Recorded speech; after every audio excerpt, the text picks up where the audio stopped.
Усім прывітанне, з вами Зміцер Лукашукі. Мы распачынаем наш эфірны дзень са студыі Еўрарада, як звычайна абмяркоўваем падзеі ў Беларусі і за яе межамі. Ну і пачнем мы нашу праграму з эканамічна-гумарыстычнай праграмы. Будзем абмяркоўваць з тонкім гумарам, як гэта умее толькі наш госць, эканамічную сітуацыю ў краіне. Ну што ж, я рады вітаць аўтара і вядоўца праграмы «Оптымум» на канале «Беларусы і рынок», эканамічнага аглядальніка Андрэя Махоўскага. Прывітанне, Андрей. Прывітанне. Спасибо за добрые слова и про тонкий юмор особенно. Я буду стараться, но это налагает большую ответственность. Да, А что робить? Я сегодня з раніцы почитал новину, зараз хутенько паспрабую яе открыть, каб просто захаваць стыль, тому что гэта так, не то, так, зараз, секундочку. Вось. У выдатным стыле, але шокуючая новина. Комаровскому рынку в Минске выдвинулись президентская бронетехника с приказом подавлять беглым огнем потребителей с недовольными лицами. Попытка картофельного мятежа тщетная. Я считаю, это правильно. Абсолютно. Это вот уже единственная практически мера, которая может спасти страну от великого картофельного кризиса. Но коли нават на баррикады вышла пророссийская пропагандистка Бондарева, но это про что-нибудь сведчить, и не на пустым месцы, пробачьте за тавтологию, пустовы пропагандист разом с Азаронком пачалі верашчаць про тое, что народец не той толькі жрать да жрать ему, нет бы бульбу по 20 рублей куплять и молчать тихонечко у анучку. Нет, так вообще власти наконец нашли виноватых в том, что картошка пропала, потому что, ну вот, смотри, во-первых, виноваты, конечно, фермеры, потому что они вот злонамеренно, абсолютно злонамеренно продают свою картошку куда-то там в Россию, вместо того, чтобы продавать эту картошку по правильным президентским ценам в государственное овощехранилище. То есть это раз. Во-вторых, виноваты, конечно, магазины. И вот мне очень понравилась идея комитета госконтроля. Она была еще, правда, на прошлой неделе, но это очень классная идея. Комитет госконтроля сказал, что он будет закрывать магазины, в которых нет правильной картошки по правильной цене. Вот я считаю, что это реально очень хороший способ решения проблемы, потому что если магазин закрыт, то никто ж не пожалуется, что в этом магазине нет картошки, правильно? Потому что, нет магазина, нет картошки, все нормально. Больше того, в этом закрытом магазине можно даже туда привезти картошку, и она там будет так же надежно храниться, как в овощехранилищах. Потому что в овощехранилищах картошка, мы знаем, есть, потому что в овощехранилище покупатели не ходят. А в магазины покупатели ходят, и картошку оттуда выносят. И, конечно, да. И, конечно, вот, наконец, да, Озаренок, я тоже это смотрел, Озаренок и Пустовой нашли главных виноватых, это белорусские покупатели, потому что не было бы этих покупателей, была бы у нас картошка. Просяць нас, каб мы показали, запустили відэо тое кароткае, дзе Азаронак з Пустовым абмяркоўваюць тэму знікнення бульбы, дакладней шукаюць вінаватых. Я зараз перакіну нашаму гукарэжысёру гэта відэо, калі ён здолее адначасова з эфірам яго скачаць, мы яго запустим трошечку пазней, але пакуль што вот мы тут как бы то есть можно такую перад гісторыю увогуле, что там с бульбой адбываецца, наколькі ўсё ж таки гэта высмактаная з пальца гісторыя, ці сапраўды не зусім так? На самом деле с ней-то происходит все то, что должно было происходить, и то, о чем предупреждали весь прошлый год. Там экономисты предупреждали, журналисты предупреждали, потому что было ценовое регулирование, да, и на картошку цены регулировали как бы больше, чем на все остальное, потому что это же стратегический продукт, это же картошка. И как бы в 23-м году, а картошку у нас производят в основном фермеры, то есть им не скажешь, посадите вот столько картошки, вот сколько нам надо, да. И в 23-м году фермеры еще сажали нормальное количество картошки, но потом они поняли, что как бы картошку сажать невыгодно. Поэтому в 24-м году посадили картошки меньше. Ну, потому что ее невыгодно просто как бы производить, потому что цены регулируются. Вот. Минсельхозпрод тогда говорил, ничего страшного, картошки всем хватит, у нас этой картошки завались, все хорошо. Но тут случилась еще одна беда, великий картофельный неурожай в России. И белорусская картошка поехала в Россию, соответственно. Вот. Ну и пока власти опомнились и поняли, что картошка, она как-то исчезает, было уже поздно. Они там в декабре прошлого года ввели ограничения на вывоз, там, ну, это называется лицензирование вывоза картошки, да. Но уже все, уже ее не осталось столько, сколько было нужно. Потом они продлевали эти ограничения, да. То есть с картошкой это простая история, это результат регулирования, прямой результат регулирования цен. Как бы, ну, все говорят, если регулировать цены, то в конце концов у вас возникнет дефицит. Вот он возник. Никаких сюрпризов на самом деле. Как бы все закономерно. Ну вось скачалі мы гэтае відэо, не ведаю, ці варта гэта было рабіць, но я думаю, што каб ўсё ж таки адчуць атмасферу і рэакцыю прапаганды на ўсю гэтую сітуацыю, ўсё ж таки варта акунуцца ў гэтую, ну, не будем казаць дрэнныя словы ў эфіры з хорошим чалавекам, калі ласка. Белорусы, просыпайтесь! Хватит смотреть на ценники! Кольки коштуе бульба, картошку! яких она 5 размеров! рублей, 7 рублей, да хоть по 20, блин, задолбали своей картошкой. Жрать и жрать лишь бы и только ныть по этому поводу. Ці можаш патлумачыць, все ж таки калі папярэджвалі і там эканамісты і журналісты і ўсе астатнія, што такая сітуацыя магчымая, чаму такая рэакцыя? Ну, потому что, во-первых, белорусские власти никому не верят, кроме самих себя. Во-вторых, Лукашенко считает, что он нашел уникальную систему ценового контроля, абсолютно уникальную, которой ни у кого нигде не было. Хотя, ну, на самом деле, ничего уникального, конечно, в этой системе нет. Цены пытались регулировать люди с тех пор, как, в принципе, появилось понятие цен. Да? Вот бывали такие правители, которые регулировали цены. Вот. Ну, но слушать Лукашенко, конечно, этого ничего не хотел. Там замечательная история была, когда он на каком-то из совещаний наехал на главу Белстата за то, что глава Белстата в частных разговорах обсуждая, что цены вроде как, может быть, и не стоит так уже регулировать, потому что вот, в принципе, же есть рынок, и вот спрос и предложение, да, и для Лукашенко вот эти слова спрос и предложение, ну, это такие ругательные слова. Он наехал и сказал, что вы тут про спрос и предложение рассуждаете. Вот вы думаете, за вас рынок все отрегулирует, а вы чем будете заниматься, если за вас рынок все отрегулирует? Ну, такая идея, поэтому как бы... Ну, потому что они считали, что они уцепили Бога за бороду, и теперь будет у них все хорошо. Ну, вот оказалось немножко не все хорошо, потому что проблема-то уже не только с картошкой, проблема-то начинается с ценами в принципе. Мы до гэтага яшчэ вернемся, але давай ўсё ж таки вот я да трошку ваших слоў, што раней прагучалі, што вырошчваюць бульбу найперш фермеры. Чаму? У нас же столькі засталося, там же ж хваляць, так Лукашенко любіць прапаганда, што ён захаваў дзяржаўныя заводы, што ён захаваў дзяржаўныя, ну, яны зараз не калгасы называюцца, а по-іншаму, но іх же ж хапае вось гэтых сельгаспрадпрыемстваў дзяржаўных, фактычна, хоць яны і называюцца там нейкімі там акцыянернымі ці яшчэ як-небудзь. Чаму ім не дадуць загад? Фермеру, можа, і не загадаюць, а ім што не, што трэба бульбу. Я глядзеў звесткі за мінулы год. У мінулым годзе пасадка бульбы скарацілася на колькі? На 30, по-моему. Что-то там, да, ледзь не до 40%. Чаму?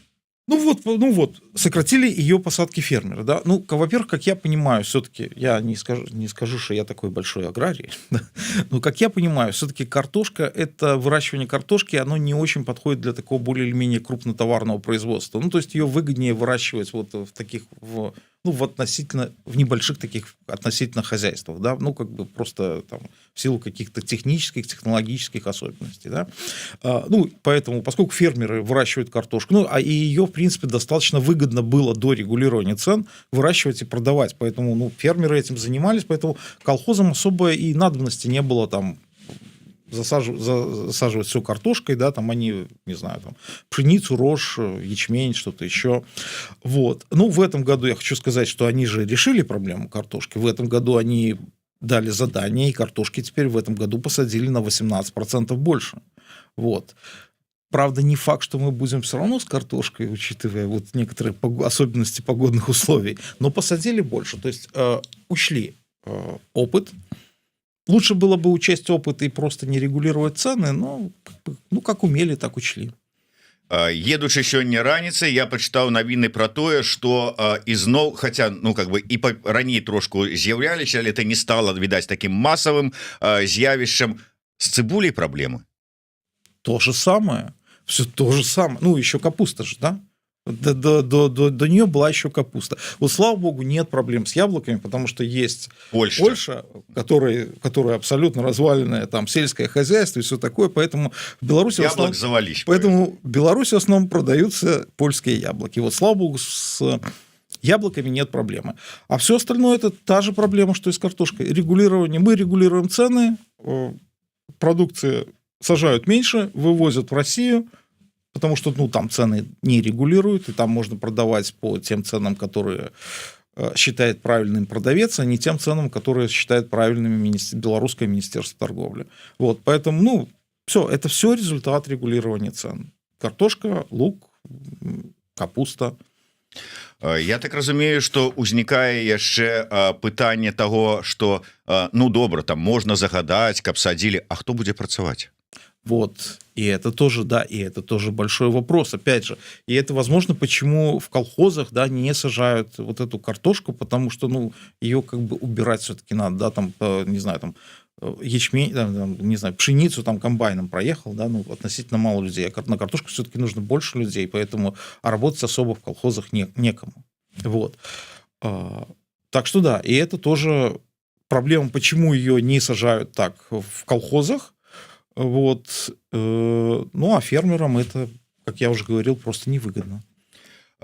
Давайте вернемся все ж таки, ці навучыць гэта, я не ведаю, там рэжым, Лукашенко, міністраў, што ўсё ж таки вось з гэтым пытаннем рэгулявання цэнаў трэба нешта рабіць. Сколько раз мы в Беларуси переживали всякие ценовые кризисы. Мы все помним эту замечательную историю про «взялся за яйца, молоко пропало». Вот. Поэтому я думаю, что нет, ничему это не научит. То есть, если за 30 лет человек ничему не научился, да, там вот как бы, когда все-таки и психика была пластичнее, и моложе как-то был, и резвее, в принципе, да, и к новым идеям более открыт, то уже на 31-м году, точно ничему новому не научится. Поэтому нет, я думаю, что вот все это будет так, они чуть-чуть там ослабят это ценовое регулирование, но нет, я сомневаюсь, что это их чему-нибудь научит. Добра, прапаганда, як мы побачили на гэтым відэо з шакуючым, знайшла вінаватых у выглядзе шараговых беларусаў, пакупнікоў, якім, бачыце, толькі жраць ды жраць этую бульбу. Але Лукашенко ж не просто вот беларусаў, абы якіх вот пакупнікоў знайшоў, ён жа вызначыў вінаватых іншых. Што чакаць вот па выніку? То есть просто даць загад і ўсё, ці як звычайно там кого-нибудь посадить там?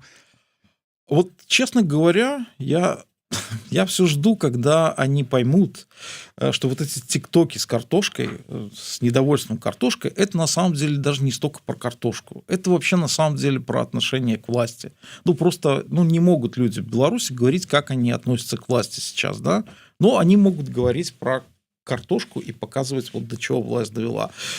И я так понимаю, что до них это уже начинает доходить, что они уже начинают понимать, что вот это такая, как сказать, это такое тот способ выражения недовольства, который люди могут себе позволить. Но недовольство это властью. Вот как с пакистанцами, да? Но с пакистанцами там они сразу нашли виноватых, сразу кого-то посадили. Вот я подозреваю, что, возможно, что вот эта вот шутка советской Беларуси, здорового человека про президентские танковые войска на Комаровку и беглый огонь по людям, по покупателям с недовольными лицами, она может оказаться не такой уже и шуткой. Ну, до танковых войск, может, дело не дойдет, а вот до глубопика вполне. Умоўна кажучы, вось гэта гістэрыка прапагандыстаў, яна сапраўды не на пустым месцы. Яны разумеюць, што не ў бульбе-то справа і недовольныя твары не таму, што не толькі таму, што бульба прапала, і ці што яна дарагая, а таму што да гэтага давёў лукашэнкаўскі рэжым. Абсолютно, абсолютно. Я понимаю, что, как я подозреваю, они сейчас уже начинают это понимать. То есть сначала, может быть, они действительно думали, что, это такой безопасный канал выражения недовольства, но все-таки надо людям оставить какие-то каналы выражения недовольства, да? А сейчас они понимают, что, это не картошкой люди недовольны. Люди недовольны ими, потому что в Беларуси же действительно есть огромное, но подавленное недовольство властью, да, но оно прорывается там, где это еще пока можно. Я не хотел бы проводить такие наўпроставыя параллели, але чамусьці узгадывается 19-й год, ковид и все остальное. Да, именно то же самое. В 19-м-то все-таки можно было разными способами выражаться. Безумоўно, да. З улікам 5гадовага тэрора, рэпрэсій і высноваў, які рэжым зрабіў пасля рэвалюцыі 20-го года. Абсолютно такая ситуация, абсолютно то же самое, да, то есть люди просто устали от Лукашенко. Вот в 19 году, если бы Лукашенко начал загонять людей там в карантин, то все бы выступали против карантина. А вот если сейчас, если проблема с картошкой, да, то опять, это не только из-за картошки, это из-за того, что люди, в принципе, устали от Лукашенко. И вот повторю, выражают свое недовольство так, как они могут еще пока это себе позволить. Давайте на яшчэ одну тэму паговорым, і тэма гэта інфляцыя. Вы, Андрей, самі прапанавалі гэтую тэму інфляцыі, а я акурат такі сёння нечакана для сябе на гэтую тэму іншы паварот ці іншы погляд знайшоў, і патлумачце мне як чалавеку, які не палітычны аналітык і аглядальнік, а звычайны спажывец, як яно гэта працуюць. Размова ідзе пра тое, што, маўляў, ёсць афіцыйная інфляцыя, яна там прапісваецца і ў прагнозах ураду, там яе там потым міжнародныя таксама нейкія структуры, там МВФ той же самы пралічвае, ці яшчэ што-нибудь і кажа. А людзі прыходзяць і кажуць, што што-то не. Что-то, здаецца, інфляцыя нейкая большая, не адпавядае вашим прагнозам. На што выходзіць Белстат і кажа, што справа-то ў тым, што ёсць асабістая інфляцыя чалавека і афіцыйная інфляцыя. Так вось, калі вы прыходзіце ў краму, вы бачыце, афіцыйную, но яна для вас нейкім чынам ператвараецца ў асабістую. Я на прыкладзе звычайным, просто вот мне патлумачце, кай ласка. Вот мы бачым, возьмем бульбу тую ж самую. І мы зараз можем пралічыць, што, скажем так, інфляцыя бульбы, яна, умоўна, можа у вас ёсць там дакладныя лічбы, умоўна там 40% складае, умоўна, так, я з балды просто бяру галаву. Белстат выходзіць і кажа, не, насамрэч інфляцыя ў бульбы ёсць, но яна 20%. А прыходжу я ў краму, гляжу на цэннік, у мяне ў галаве нешта там перакручваецца, і я кажу, не, інфляцыя 60%. И мне кажут, официальная там такая, а это твоя такая. Як это? Вот у меня не складываются пазлы в голове. Як это працуе? Я так в защиту Белстата скажу, да, что, на самом деле вот эта особенность, когда личное ощущение инфляции и инфляция официальная отличаются друг от друга, и чаще всего вот это личное ощущение инфляции, оно выше, чем официальная инфляция.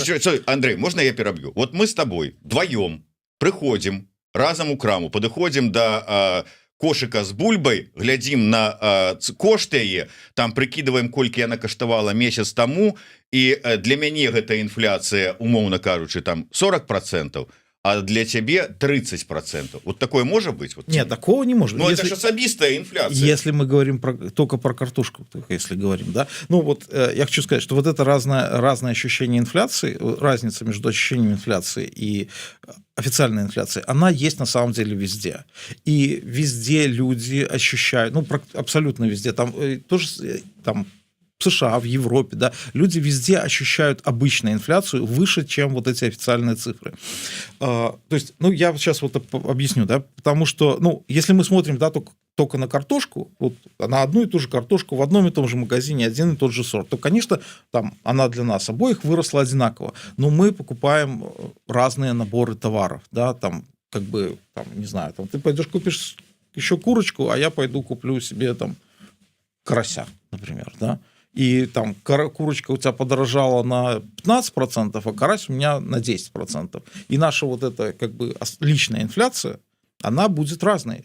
Ну, ощущение личной инфляции, исходя из того набора продуктов, которые мы покупаем. Но как бы почему инфляция еще официальная? Но официальная инфляция, она же учитывает не только, во-первых, ассортимент какой-то продуктов, она учитывает еще всякие товары там, в ней какую-то часть занимают там, телевизоры, условно говоря, машины, да, ну и вот картошка, ну и вот поэтому считают, да, отдельно продовольственную инфляцию, и она выше, кстати, сейчас гораздо, чем инфляция по промтоварам, отдельно считают инфляцию на услуги, которая выше и той, и другой, потому что там услуги, ну, меньше регулируется, да, вот, и вот этот вот, то есть у Белстата, ну, и всех статистических ведомств есть определенный набор товаров в этой корзине, цены на которые они считают, но, опять же, там в разных торговых сетях, в разных магазинах цены могут быть разные, поэтому вот они составляют ассортиментный перечень, по которому считают каждый раз среднюю инфляцию.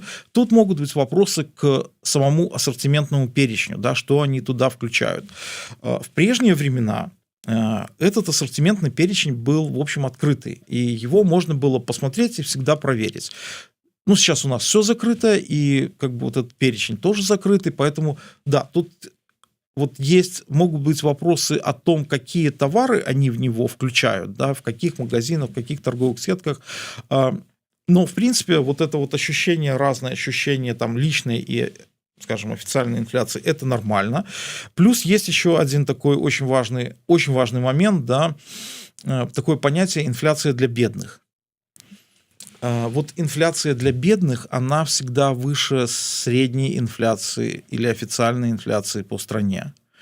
Потому что, ну, вот этот вот набор товаров как бы повседневно, ну, потому что бедные люди реже покупают дорогие вещи, а когда растет у нас инфляция, то цены на дорогие вещи, они растут медленнее, да, ну вот в России была проблема с яйцами, например, да, ну, с яйцами и курицей. Почему была проблема с яйцами и курицей? Потому что там яйца и курица – это такой самый дешевый источник белка, да, ну, вот это всегда. Люди, когда доходы чуть-чуть выросли, у бедных людей, там, от СВО, от выплат каких-то на войну, они стали покупать больше вот этих куриц, цены на курицу выросли, да, и, ну, и, соответственно, инфляция для бедных, она действительно растет быстрее, чем инфляция в среднем по стране, не говоря уже об инфляции для богатых, а, к сожалению, при всем этом росте белорусских доходов, да,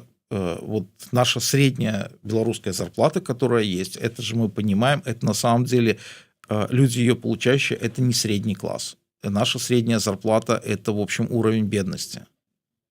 Ну, то есть это не тот средний класс, который средний класс там есть во всяких Европах, и это, в принципе, не средний класс, потому что средний класс – это люди, которые могут позволить себе не только повседневные расходы, и им не нужно экономить для того, чтобы позволить себе что-то больше. Вот. И поскольку вот большое количество людей в Беларуси – это бедные люди, они ощущают эту инфляцию сильнее. Ну, добра, патлумачыў збольшага пра адчуванне інфляцыі, а увогуле пра інфляцыю агулам. Што можна сказаць, якія чаканні, якія ад прогнозаў адрозненні магчымыя? Ну, она уже там очень сильно отличается от прогноза, потому что она уже 6,5%, хотя прогноз на этот год был 5%. ну, я имею в виду инфляцию, конечно, в годовом выражении, она так довольно сильно ускорилась в апреле, но это результат того, что, конечно, того, что ослабили ценовое регулирование, но я хочу сказать, что там ценовое регулирование ослабили ведь довольно символически. Оно коснулось примерно 10% вот, объема рынка. А цены подскочили довольно сильно, ну, потому что цены эти были подавлены, и они, в принципе, ждали, пока им разрешат вырасти. Да? Как только им разрешили вырасти, они сразу же подскочили вверх.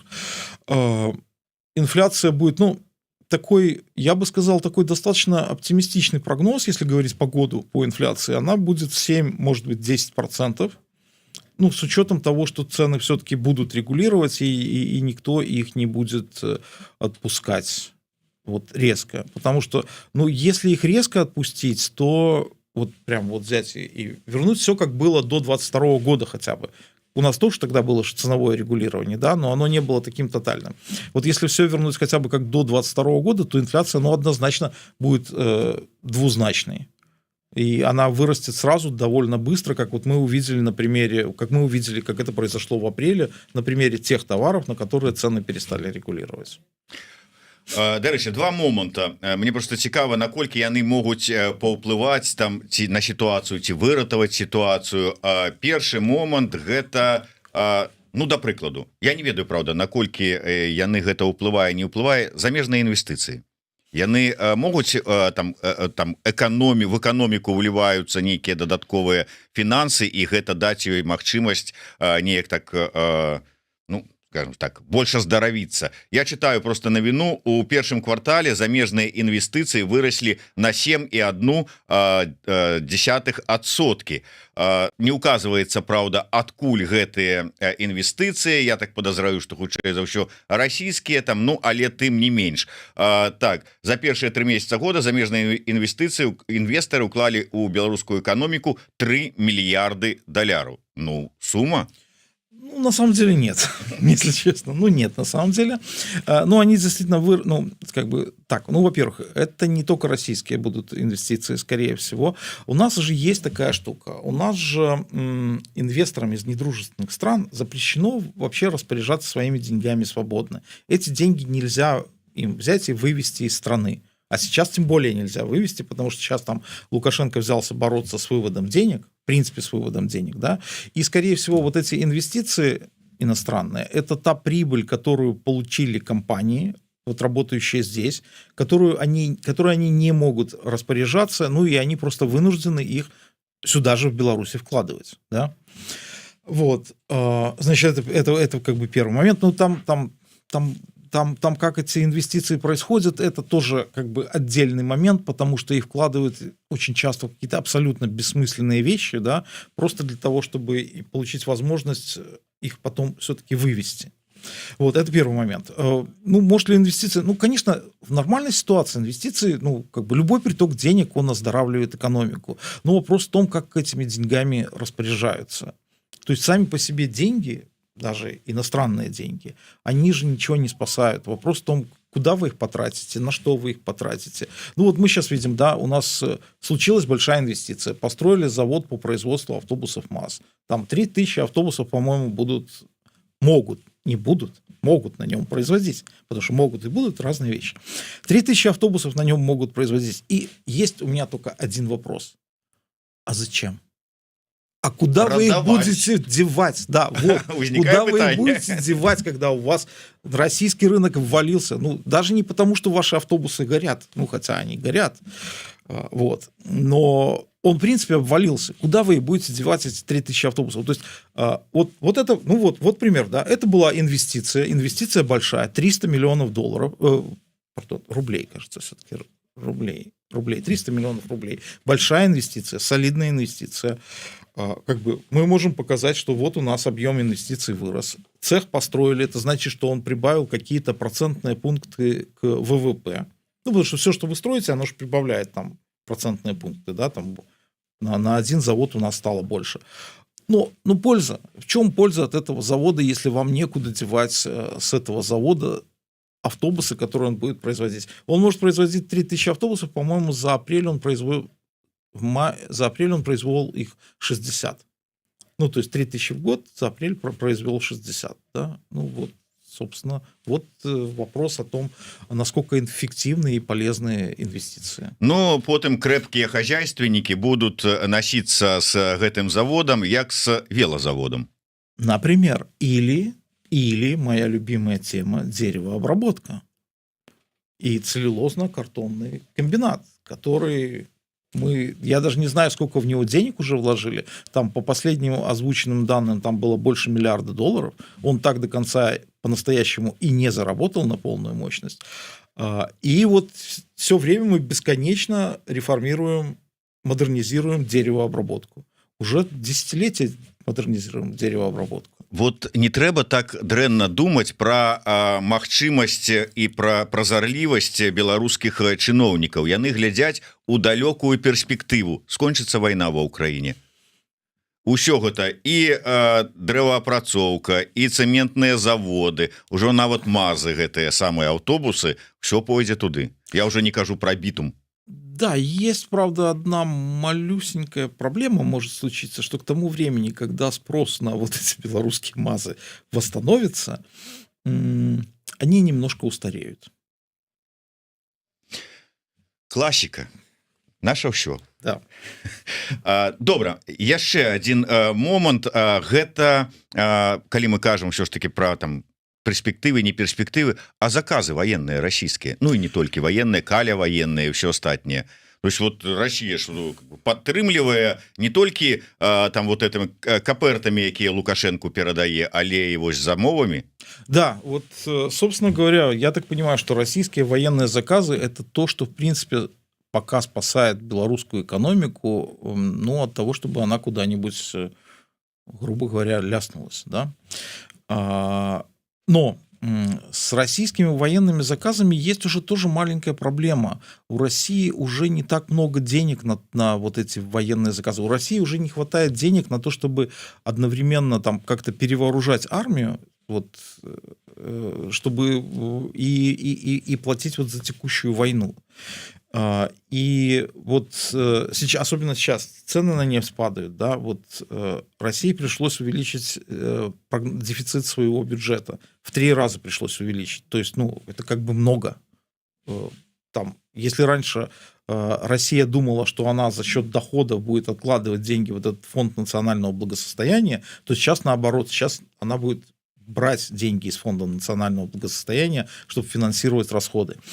Поэтому ну, вот военные заказы уже, как я понимаю, не очень спасают. Потому что, ну, реально мы видим, что экспорт проседает. Белорусский экспорт проседает. Вот ВВП растет, а экспорт проседает. То есть это значит что? Это значит, что ВВП растет у нас в основном внутрь. Вот за счет таких инвестиций типа строительства нового завода МАЗ. Как бы циферки ВВП есть, а польза немножко сомнительная. У такім выпадку я как бы выходжу паступова на тэму таксама вами прапанаваную. Яна гучыць ад вас так: куды нас цягне Россия у сэнсе эканомікі? Ну вось куды цягне? Ну, да. Заказы дае, падтрымлівае у светлую будучыню. Ну, в будущее точно, но я не очень уверен насчет его освещения в этом будущем. Потому что, да, на самом деле, вот как бы там 2 года белорусская экономика выезжала за счет России и въехала в Россию уже настолько, что там на 65% наша внешняя торговля, наш экспорт — это экспорт в Россию.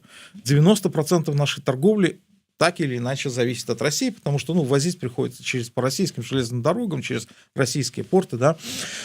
Ну, и это все хорошо, пока в российской экономике дела были хорошо. Но сейчас в российской экономике дела становятся уже не очень хорошо. Российская экономика, ну, и это же не мои слова, это же признают, ну, в отличие от белорусских чиновников, российские чиновники, они все-таки, ну, как бы немножко признают реальность, да, и это признают российские чиновники. Российская экономика входит в состояние стагнации, то есть она или не будет расти вообще, или будет расти очень мало. И состояние стагнации — это такой оптимистичный вариант, потому что есть вариант, при котором российская экономика начнет падать. В принципе, она сейчас растет только, ну, более или менее растет только за счет военных заказов.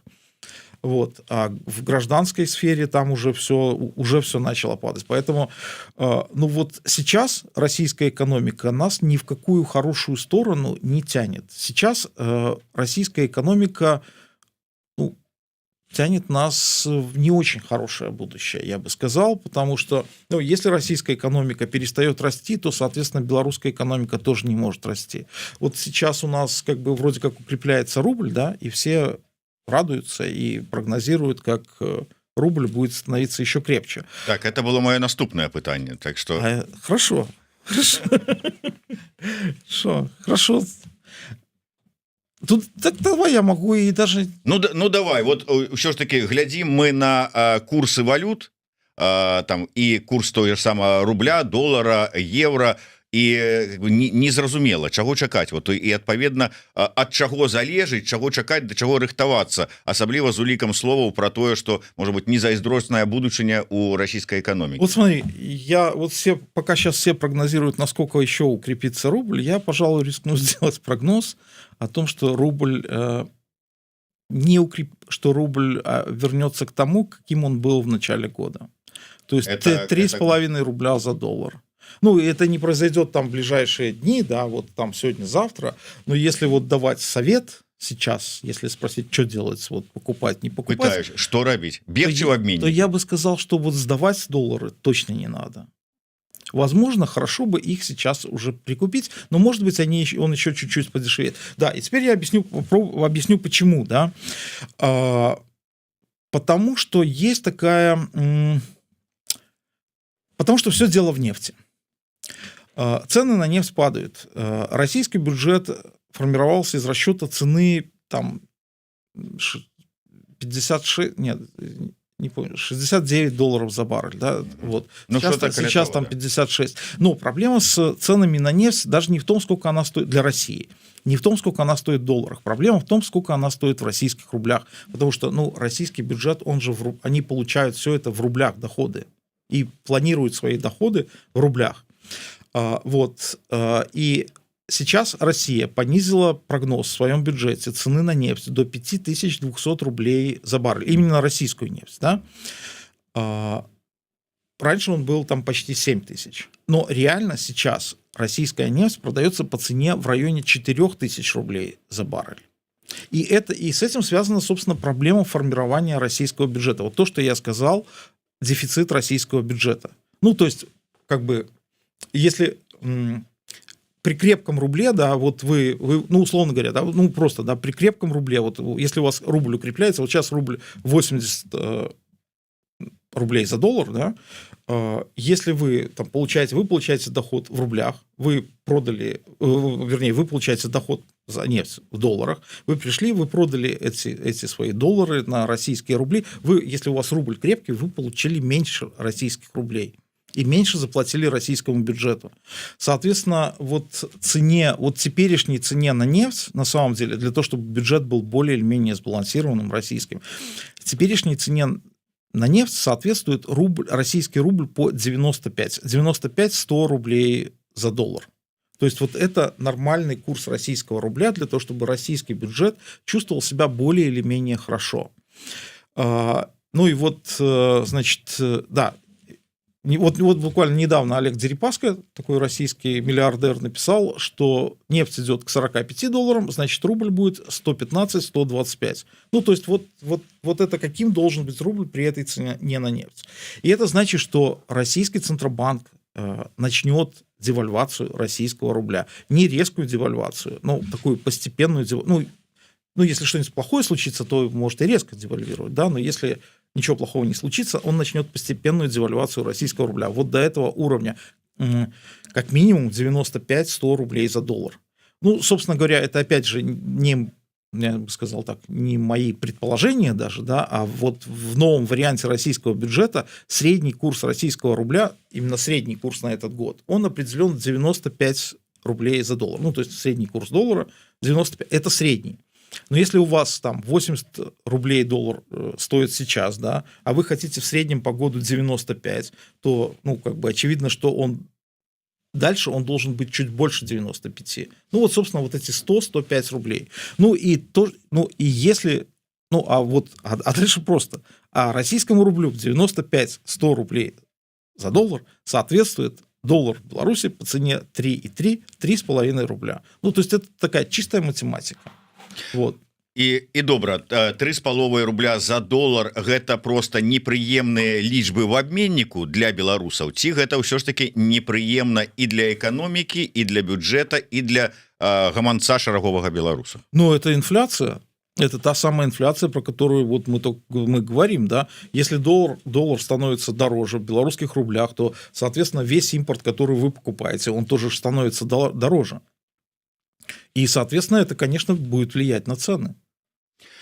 Слухай, вот я таксама читаю, как бы загаловак кідаецца ў вочы, наколькі гэта ўсё ж таки небяспечная з'ява у звязку з тым, пра што мы гаворым.